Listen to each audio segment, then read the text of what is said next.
от град Ягоруда и всички обичаме мира.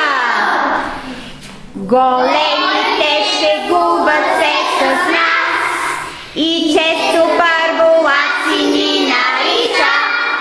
С насмешка казват тези първи клас, не могат да четат, а само сричат. Така ще бъде, но за кратък срок и ние ще пораснем, а тогава възможно е големите урок почетене от нас да получава.